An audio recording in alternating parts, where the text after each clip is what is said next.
شروع اللہ کے نام سے جو سب پر مہربان ہے، بہت مہربان ہے۔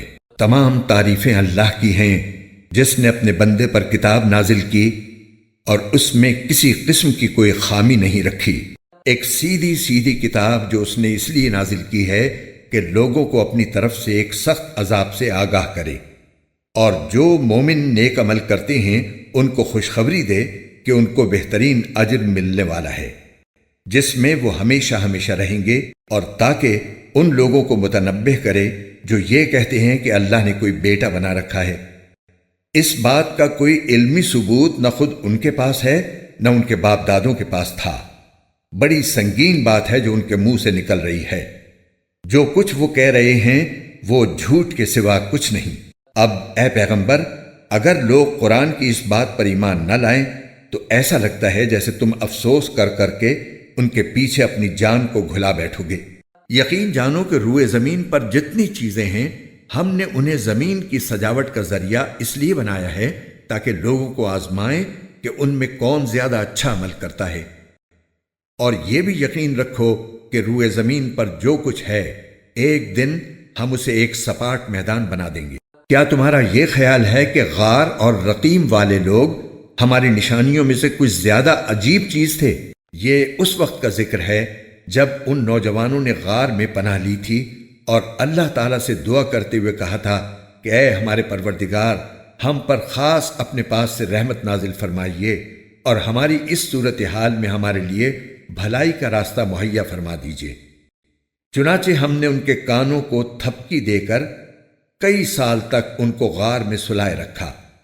پھر ہم نے ان کو جگایا تاکہ یہ دیکھیں کہ ان کے دو گروہ میں سے کون سا گروہ اپنے سوئے رہنے کی مدت کا زیادہ صحیح شمار کرتا ہے۔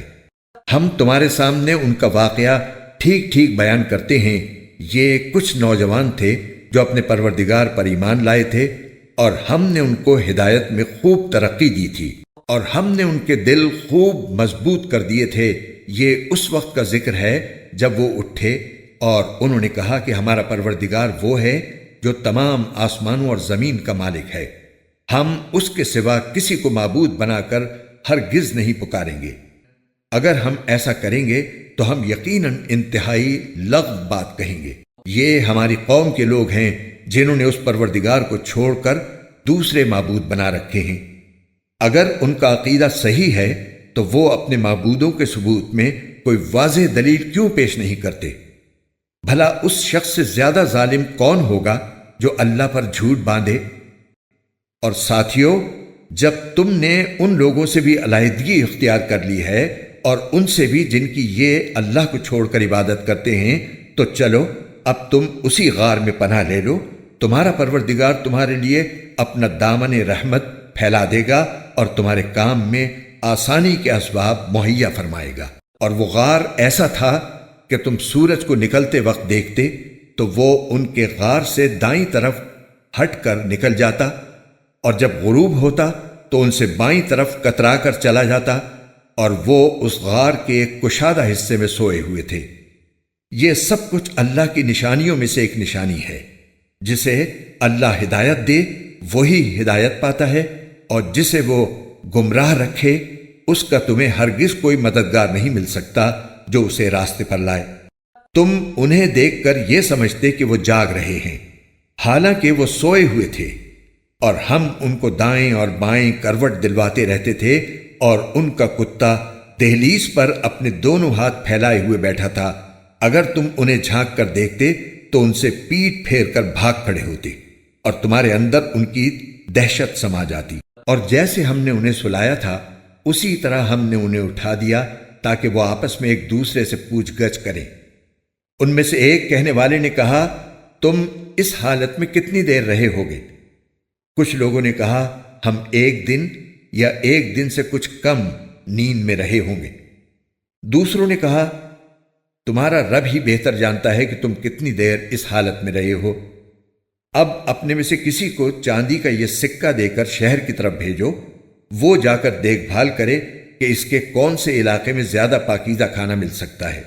پھر تمہارے پاس وہاں سے کچھ کھانے کو لے آئے، اور اسے چاہیے کہ ہوشیاری سے کام کرے اور کسی کو تمہاری خبر نہ ہونے دے۔ کیونکہ اگر ان شہر کے لوگوں کو تمہاری خبر مل گئی تو یہ تمہیں پتھراؤ کر کے ہلاک کر ڈالیں گے یا تمہیں اپنے دین میں واپس آنے کے لیے مجبور کریں گے، اور ایسا ہوا تو تمہیں کبھی فلاح نہیں مل سکے گی۔ اور یوں ہم نے ان کی خبر لوگوں تک پہنچا دی تاکہ وہ یقین سے جان لیں کہ اللہ کا وعدہ سچا ہے، نیز یہ کہ قیامت کی گھڑی آنے والی ہے، اس میں کوئی شک نہیں۔ پھر وہ وقت بھی آیا جب لوگ ان کے بارے میں آپس میں جھگڑ رہے تھے، چنانچہ کچھ لوگوں نے کہا کہ ان پر ایک عمارت بنا دو، ان کا رب ہی ان کے معاملے کو بہتر جانتا ہے۔ آخر کار جن لوگوں کو ان کے معاملات پر غلبہ حاصل تھا انہوں نے کہا کہ ہم تو ان کے اوپر ایک مسجد ضرور بنائیں گے۔ کچھ لوگ کہیں گے کہ وہ 3 آدمی تھے اور چوتھا ان کا کتا تھا، اور کچھ کہیں گے کہ وہ 5 تھے اور چھٹا ان کا کتا تھا۔ یہ سب اٹکل کے تیر چلانے کی باتیں ہیں۔ اور کچھ کہیں گے کہ وہ 7 تھے اور 8واں ان کا کتا تھا۔ کہہ دو کہ میرا رب ہی ان کی صحیح تعداد کو جانتا ہے، تھوڑے سے لوگوں کے سوا کسی کو ان کا پورا علم نہیں، لہٰذا ان کے بارے میں سرسری گفتگو سے آگے بڑھ کر کوئی بحث نہ کرو اور نہ ان کے بارے میں کسی سے پوچھ گچھ کرو۔ اور اے پیغمبر، کسی بھی کام کے بارے میں کبھی یہ نہ کہو کہ میں یہ کام کل کر لوں گا، ہاں یہ کہو کہ اللہ چاہے گا تو کر لوں گا۔ اور جب کبھی بھول جاؤ تو اپنے رب کو یاد کر لو اور کہو مجھے امید ہے کہ میرا رب کسی ایسی بات کی طرف میری رہنمائی کر دے جو ہدایت میں اس سے بھی زیادہ قریب ہو۔ اور وہ اصحاب کہف اپنے غار میں 300 سال اور مزید 9 سال سوتے رہے۔ اگر کوئی اس میں بحث کرے تو کہہ دو کہ اللہ ہی بہتر جانتا ہے کہ وہ کتنی مدت سوتے رہے۔ آسمانوں اور زمین کے سارے بھید اسی کے علم میں ہیں، وہ کتنا دیکھنے والا اور کتنا سننے والا ہے، اس کے سوا ان کا کوئی رکھوالا نہیں ہے، اور وہ اپنی حکومت میں کسی کو شریک نہیں کرتا۔ اور اے پیغمبر، تم پر تمہارے پروردگار کی طرف سے جو وحی بھیجی گئی ہے اسے پڑھ کر سنا دو، کوئی نہیں ہے جو اس کی باتوں کو بدل سکے، اور اسے چھوڑ کر تمہیں ہرگز کوئی پناہ کی جگہ نہیں مل سکتی۔ اور اپنے آپ کو استقامت سے ان لوگوں کے ساتھ ساتھ رکھو جو صبح و شام اپنے رب کو اس لیے پکارتے ہیں کہ وہ اس کی خوشنودی کے طلبگار ہیں۔ اور تمہاری آنکھیں دنیاوی زندگی کی خوبصورتی کی تلاش میں ایسے لوگوں سے ہٹنے نہ پائیں، اور کسی ایسے شخص کا کہنا نہ مانو جس کے دل کو ہم نے اپنی یاد سے غافل کر رکھا ہے، اور جو اپنی خواہشات کے پیچھے پڑا ہوا ہے، اور جس کا معاملہ حد سے گزر چکا ہے۔ اور کہہ دو کہ حق تو تمہارے رب کی طرف سے آ چکا ہے، اب جو چاہے ایمان لے آئے اور جو چاہے کفر اختیار کرے۔ ہم نے بے شک ایسے ظالموں کے لیے آگ تیار کر رکھی ہے جس کی قناتیں ان کو گھیرے میں لے لیں گی، اور اگر وہ فریاد کریں گے تو ان کی فریاد کا جواب ایسے پانی سے دیا جائے گا جو تیل کی تلچھٹ جیسا ہوگا اور چہروں کو بھون کر رکھ دے گا۔ کیسا بدترین پانی اور کیسی بری آرام گاہ۔ البتہ جو لوگ ایمان لائے اور انہوں نے نیک عمل کیے تو یقیناً ہم نیک لوگوں کے اجر کو ضائع نہیں کرتے۔ یہ وہ لوگ ہیں جن کے لیے ہمیشہ رہنے والے باغات ہیں، ان کے نیچے سے نہریں بہتی ہوں گی، ان کو وہاں سونے کے کنگنوں سے مزین کیا جائے گا، وہ اونچی مسندوں پر تکیہ لگائے ہوئے باریک اور دبیز ریشم کے سبز کپڑے پہنے ہوں گے، کتنا بہترین اجر اور کیسی حسین آرام گاہ۔ اور اے پیغمبر، ان لوگوں کے سامنے ان 2 آدمیوں کی مثال پیش کرو جن میں سے ایک کو ہم نے انگوروں کے 2 باغ دے رکھے تھے اور ان کو کھجور کے درختوں سے گھیرا ہوا تھا، اور ان دونوں باغوں کے درمیان کھیتی لگائی ہوئی تھی۔ دونوں باغ پورا پورا پھل دیتے تھے اور کوئی باغ پھل دینے میں کوئی کمی نہیں چھوڑتا تھا، اور ان دونوں کے درمیان ہم نے ایک نہر جاری کر دی تھی۔ اور اس شخص کو خوب دولت حاصل ہوئی تو وہ اپنے ساتھی سے باتیں کرتے ہوئے کہنے لگا کہ میرا مال بھی تم سے زیادہ ہے اور میرا جتھا بھی تم سے زیادہ مضبوط ہے۔ اور وہ اپنی جان پر ستم ڈھاتا ہوا اپنے باغ میں داخل ہوا، کہنے لگا میں نہیں سمجھتا کہ یہ باغ کبھی بھی تباہ ہوگا، اور میرا خیال یہ ہے کہ قیامت کبھی نہیں آئے گی، اور اگر کبھی مجھے اپنے رب کے پاس واپس بھیجا بھی گیا تب بھی مجھے یقین ہے کہ مجھے اس سے بھی اچھی جگہ ملے گی۔ اس کے ساتھی نے اس سے باتیں کرتے ہوئے کہا کیا تم اس ذات کے ساتھ کفر کا معاملہ کر رہے ہو جس نے تمہیں مٹی سے اور پھر نطفے سے پیدا کیا، پھر تمہیں ایک بھلا چنگا انسان بنا دیا؟ جہاں تک میرا تعلق ہے، میں تو یہ عقیدہ رکھتا ہوں کہ اللہ میرا پروردگار ہے اور میں اپنے پروردگار کے ساتھ کسی کو شریک نہیں مانتا۔ اور جب تم اپنے باغ میں داخل ہو رہے تھے اس وقت تم نے یہ کیوں نہیں کہا کہ ماشاء اللہ لا قوت الا باللہ، یعنی جو اللہ چاہتا ہے وہی ہوتا ہے، اللہ کی توفیق کے بغیر کسی میں کوئی طاقت نہیں۔ اگر تمہیں یہ نظر آ رہا ہے کہ میری دولت اور اولاد تم سے کم ہے تو میرے رب سے کچھ بعید نہیں ہے کہ وہ مجھے تمہارے باغ سے بہتر چیز عطا فرما دے اور تمہارے اس باغ پر کوئی آسمانی آفت بھیج دے جس سے وہ چکنے میدان میں تبدیل ہو کر رہ جائے، یا اس کا پانی زمین میں اتر جائے، پھر تم اسے تلاش بھی نہ کر سکو۔ اور پھر ہوا یہ کہ اس کی ساری دولت عذاب کے گھیرے میں آ گئی، اور صبح ہوئی تو اس حالت میں کہ اس نے باغ پر جو کچھ خرچ کیا تھا وہ اس پر ہاتھ ملتا رہ گیا، جبکہ اس کا باغ ٹٹیوں پر گرا پڑا تھا، اور وہ کہہ رہا تھا کاش میں نے اپنے رب کے ساتھ کسی کو شریک نہ مانا ہوتا۔ اور اسے کوئی ایسا جتھا میسر نہ آیا جو اللہ کو چھوڑ کر اس کی مدد کرتا، اور نہ وہ خود اس قابل تھا کہ اپنا دفاع کر سکے۔ ایسے موقع پر آدمی کو پتہ چلتا ہے کہ مدد کا سارا اختیار سچے اللہ کو حاصل ہے، وہی ہے جو بہتر ثواب دیتا اور بہتر انجام دکھاتا ہے۔ اور ان لوگوں سے دنیاوی زندگی کی یہ مثال بھی بیان کر دو کہ وہ ایسی ہے جیسے ہم نے آسمان سے پانی برسایا تو اس سے زمین کا سبزہ خوب گھنا ہو گیا، پھر وہ ایسا ریزہ ریزہ ہوا کہ اسے ہوائیں اڑا لے جاتی ہیں، اور اللہ ہر چیز پر مکمل قدرت رکھتا ہے۔ مال اور اولاد دنیاوی زندگی کی زینت ہیں، اور جو نیکیاں پائیدار رہنے والی ہیں وہ تمہارے رب کے نزدیک ثواب کے اعتبار سے بھی بہتر ہیں اور امید وابستہ کرنے کے لیے بھی بہتر۔ اور اس دن کا دھیان رکھو جس دن ہم پہاڑوں کو چلائیں گے اور تم زمین کو دیکھو گے کہ وہ کھلی پڑی ہے، اور ہم ان سب کو گھیر کر اکٹھا کر دیں گے اور ان میں سے کسی ایک کو بھی نہیں چھوڑیں گے، اور سب کو تمہارے رب کے سامنے صف باندھ کر پیش کیا جائے گا۔ آخر تم ہمارے پاس اسی طرح آ گئے جس طرح ہم نے تمہیں پہلی بار پیدا کیا تھا۔ اس کے برعکس تمہارا دعویٰ یہ تھا کہ ہم تمہارے لیے یہ مقرر وقت کبھی نہیں لائیں گے، اور اعمال کی کتاب سامنے رکھ دی جائے گی، چنانچہ تم مجرموں کو دیکھو گے کہ وہ اس کے مندرجات سے خوف زدہ ہیں اور کہہ رہے ہیں کہ ہائے ہماری بربادی، یہ کیسی کتاب ہے جس نے ہمارا کوئی چھوٹا بڑا عمل ایسا نہیں چھوڑا جس کا پورا احاطہ نہ کر لیا ہو، اور وہ اپنا سارا کیا دھرا اپنے سامنے موجود پائیں گے، اور تمہارا پروردگار کسی پر کوئی ظلم نہیں کرے گا۔ اور وہ وقت یاد کرو جب ہم نے فرشتوں سے کہا تھا کہ آدم کے آگے سجدہ کرو، چنانچہ سب نے سجدہ کیا سوائے ابلیس کے، وہ جنات میں سے تھا، چنانچہ اس نے اپنے رب کے حکم کی نافرمانی کی۔ کیا پھر بھی تم میرے بجائے اسے اور اس کی ذریت کو اپنا رکھوالا بناتے ہو، حالانکہ وہ سب تمہارے دشمن ہیں؟ اللہ تعالیٰ کا کتنا برا متبادل ہے جو ظالموں کو ملا ہے۔ میں نے نہ آسمانوں اور زمین کی تخلیق کے وقت ان کو حاضر کیا تھا، نہ خود ان کو پیدا کرتے وقت، اور میں ایسا نہیں ہوں کہ گمراہ کرنے والوں کو دست و بازو بناؤں۔ اور اس دن کا دھیان کرو جب اللہ ان مشرکوں سے کہے گا کہ ذرا پکارو ان کو جنہیں تم نے میری خدائی میں شریک سمجھ رکھا تھا، چنانچہ وہ پکاریں گے لیکن وہ ان کو کوئی جواب نہیں دیں گے، اور ہم ان کے درمیان ایک مہلک آڑ حائل کر دیں گے، اور مجرم لوگ آگ کو دیکھیں گے تو سمجھ جائیں گے کہ انہیں اسی میں گرنا ہے، اور اس سے بچ نکلنے کا کوئی راستہ نہیں پائیں گے۔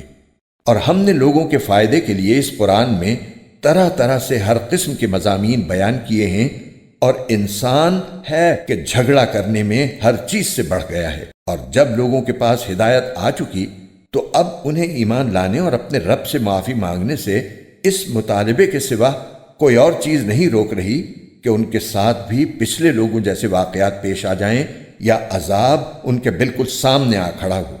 اور ہم پیغمبروں کو صرف اس لیے بھیجتے ہیں کہ وہ مومنوں کو خوشخبری دیں اور کافروں کو عذاب سے متنبہ کریں، اور جن لوگوں نے کفر اپنا لیا ہے وہ باطل کا سہارا لے کر جھگڑا کرتے ہیں تاکہ اس کے ذریعے حق کو ڈگمگا دیں، اور انہوں نے میری آیتوں کو اور انہیں جو تنبیہ کی گئی تھی اس کو مذاق بنا رکھا ہے۔ اور اس شخص سے بڑھ کر ظالم کون ہوگا جسے اس کے رب کی آیتوں کے حوالے سے نصیحت کی جائے تو وہ ان سے منہ موڑ لے اور اپنے ہاتھوں کے کرتوت کو بھلا بیٹھے۔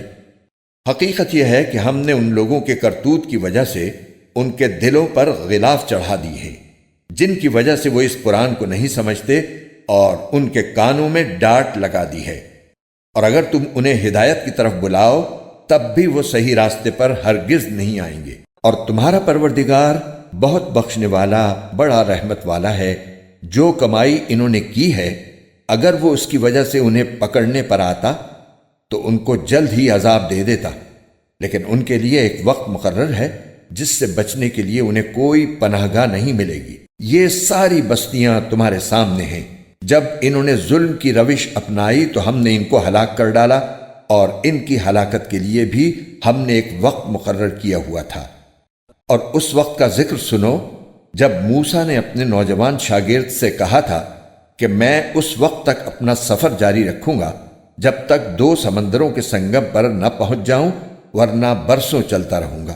چنانچہ جب وہ ان کے سنگم پر پہنچے تو دونوں اپنی مچھلی کو بھول گئے، اور اس نے سمندر میں ایک سرنگ کی طرح کا راستہ بنا لیا۔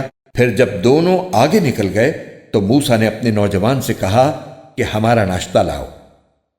سچی بات یہ ہے کہ ہمیں اس سفر میں بڑی تھکاوٹ لاحق ہو گئی ہے۔ اس نے کہا بھلا بتائیے۔ عجیب قصہ ہو گیا۔ جب ہم اس چٹان پر ٹھہرے تھے تو میں مچھلی کا آپ سے ذکر کرنا بھول گیا، اور شیطان کے سوا کوئی نہیں ہے جس نے مجھ سے اس کا تذکرہ کرنا بھلایا ہو۔ اور اس مچھلی نے تو بڑے عجیب طریقے پر دریا میں اپنی راہ لے لی تھی۔ موسیٰ نے کہا اس بات کی تو ہمیں تلاش تھی۔ چنانچہ دونوں اپنے قدموں کے نشان دیکھتے ہوئے واپس لوٹے۔ تب انہیں ہمارے بندوں میں سے ایک بندہ ملا جس کو ہم نے اپنی خصوصی رحمت سے نوازا تھا اور خاص اپنی طرف سے ایک علم سکھایا تھا۔ موسیٰ نے ان سے کہا کیا میں آپ کے ساتھ اس غرض سے رہ سکتا ہوں کہ آپ کو بھلائی کا جو علم عطا ہوا ہے اس کا کچھ حصہ مجھے بھی سکھا دیں؟ انہوں نے کہا مجھے یقین ہے کہ آپ میرے ساتھ رہنے پر صبر نہیں کر سکیں گے، اور جن باتوں کی آپ کو پوری واقفیت نہیں ہے ان پر آپ صبر کر بھی کیسے سکتے ہیں؟ موسیٰ نے کہا انشاءاللہ آپ مجھے صابر پائیں گے، اور میں آپ کے کسی حکم کی خلاف ورزی نہیں کروں گا۔ انہوں نے کہا اچھا، اگر آپ میرے ساتھ چلتے ہیں تو جب تک میں خود ہی آپ سے کسی بات کا تذکرہ شروع نہ کروں آپ مجھ سے کسی بھی چیز کے بارے میں سوال نہ کریں۔ چنانچہ دونوں روانہ ہو گئے، یہاں تک کہ جب دونوں ایک کشتی میں سوار ہوئے تو ان صاحب نے کشتی میں چھید کر دیا۔ موسیٰ بولے ارے کیا آپ نے اس میں چھید کر دیا تاکہ سارے کشتی والوں کو ڈبو ڈالیں؟ یہ تو آپ نے بڑا خوفناک کام کیا۔ انہوں نے کہا کیا میں نے نہیں کہا تھا کہ آپ میرے ساتھ رہ کر صبر نہیں کر سکیں گے؟ موسیٰ نے کہا مجھ سے جو بھول ہو گئی اس پر میری گرفت نہ کیجیے اور میرے کام کو زیادہ مشکل نہ بنائیے۔ وہ دونوں پھر روانہ ہو گئے، یہاں تک کہ ان کی ملاقات ایک لڑکے سے ہوئی تو ان صاحب نے اسے قتل کر ڈالا۔ موسیٰ بول اٹھے ارے کیا آپ نے ایک پاکیزہ جان کو ہلاک کر دیا جبکہ اس نے کسی کی جان نہیں لی تھی جس کا بدلہ اس سے لیا جائے؟ یہ تو آپ نے بہت ہی برا کام کیا۔ انہوں نے کہا کیا میں نے آپ سے نہیں کہا تھا کہ آپ میرے ساتھ رہنے پر صبر نہیں کر سکیں گے؟ موسیٰ بولے اگر اب میں آپ سے کوئی بات پوچھوں تو آپ مجھے اپنے ساتھ نہ رکھیے، یقیناً آپ میری طرف سے عذر کی حد کو پہنچ گئے ہیں۔ چنانچہ وہ دونوں پھر روانہ ہو گئے، یہاں تک کہ جب ایک بستی والوں کے پاس پہنچے تو اس کے باشندوں سے کھانا مانگا تو ان لوگوں نے ان کی مہمانی کرنے سے انکار کر دیا۔ پھر انہیں ایک دیوار ملی جو گرا ہی چاہتی تھی، ان صاحب نے اسے کھڑا کر دیا۔ موسیٰ نے کہا اگر آپ چاہتے تو اس کام پر کچھ اجرت لے لیتے۔ انہوں نے کہا لیجئے، میرے اور آپ کے درمیان جدائی کا وقت آ گیا، اب میں آپ کو ان باتوں کا مقصد بتائے دیتا ہوں جن پر آپ سے صبر نہیں ہو سکا۔ جہاں تک کشتی کا تعلق ہے وہ کچھ غریب آدمیوں کی تھی جو دریا میں مزدوری کرتے تھے۔ میں نے چاہا کہ اس میں کوئی عیب پیدا کر دوں کیونکہ ان کے آگے ایک بادشاہ تھا جو ہر اچھی کشتی کو زبردستی چھین کر رکھ لیا کرتا تھا، اور لڑکے کا معاملہ یہ تھا کہ اس کے ماں باپ مومن تھے، اور ہمیں اس بات کا اندیشہ تھا کہ یہ لڑکا ان دونوں کو سرکشی اور کفر میں نہ پھنسا دے۔ چنانچہ ہم نے یہ چاہا کہ ان کا پروردگار انہیں اس لڑکے کے بدلے ایسی اولاد دے جو پاکیزگی میں بھی اس سے بہتر ہو اور حسن سلوک میں بھی اس سے بڑی ہوئی ہو۔ رہی یہ دیوار تو وہ اس شہر میں رہنے والے 2 یتیم لڑکوں کی تھی، اور اس کے نیچے ان کا ایک خزانہ گڑا ہوا تھا، اور ان دونوں کا باپ ایک نیک آدمی تھا۔ اس لیے آپ کے پروردگار نے یہ چاہا کہ یہ دونوں لڑکے اپنی جوانی کی عمر کو پہنچیں اور اپنا خزانہ نکال لیں۔ یہ سب کچھ آپ کے رب کی رحمت کی بنا پر ہوا ہے، اور میں نے کوئی کام اپنی رائے سے نہیں کیا۔ یہ تھا مقصد ان باتوں کا جن پر آپ سے صبر نہیں ہو سکا۔ اور یہ لوگ تم سے ذوالقرنین کے بارے میں پوچھتے ہیں، کہہ دو کہ میں ان کا کچھ حال تمہیں پڑھ کر سناتا ہوں۔ واقعہ یہ ہے کہ ہم نے ان کو زمین میں اقتدار بخشا تھا اور انہیں ہر کام کے وسائل عطا کیے تھے، جس کے نتیجے میں وہ ایک راستے کے پیچھے چل پڑے، یہاں تک کہ جب وہ سورج کے ڈوبنے کی جگہ پہنچے تو انہیں دکھائی دیا کہ وہ ایک دلدل جیسے سیاہ چشمے میں ڈوب رہا ہے، اور وہاں انہیں ایک قوم ملی۔ ہم نے ان سے کہا، اے ذوالقرنین، تمہارے پاس 2 راستے ہیں، یا تو ان لوگوں کو سزا دو یا پھر ان کے معاملے میں اچھا رویہ اختیار کرو۔ انہوں نے کہا، ان میں سے جو کوئی ظلم کا راستہ اختیار کرے گا اسے تو ہم سزا دیں گے، پھر اسے اپنے رب کے پاس پہنچا دیا جائے گا اور وہ اسے سخت عذاب دے گا۔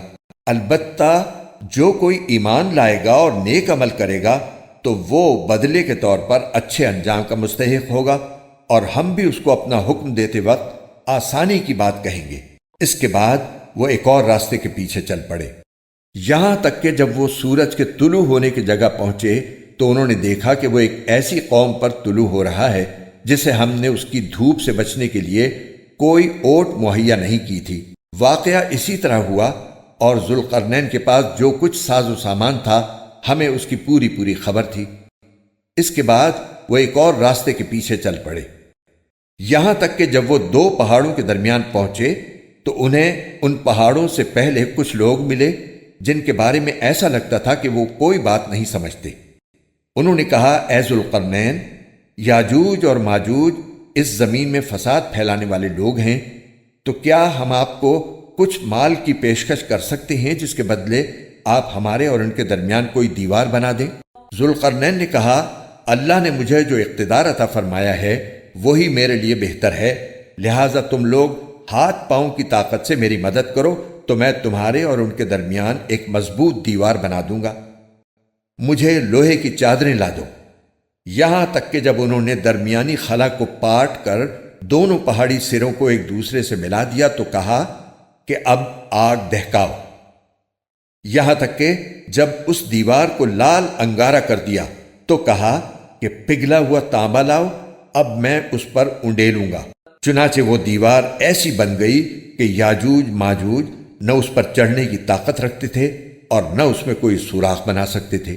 ذوالقرنین نے کہا، یہ میرے رب کی رحمت ہے کہ اس نے ایسی دیوار بنانے کی توفیق دی، پھر میرے رب نے جس وقت کا وعدہ کیا ہے جب وہ وقت آئے گا تو وہ اس دیوار کو ڈھا کر زمین کے برابر کر دے گا، اور میرے رب کا وعدہ بالکل سچا ہے۔ اور اس دن ہم ان کی یہ حالت کر دیں گے کہ وہ موجوں کی طرح ایک دوسرے سے ٹکرا رہے ہوں گے، اور سور پھونکا جائے گا تو ہم سب کو ایک ساتھ جمع کر لیں گے، اور اس دن ہم دوزخ کو ان کافروں کے سامنے کھلی آنکھوں لے آئیں گے جن کی آنکھوں پر دنیا میں میری نصیحت کی طرف سے پردہ پڑا ہوا تھا اور جو سننے کی صلاحیت نہیں رکھتے تھے۔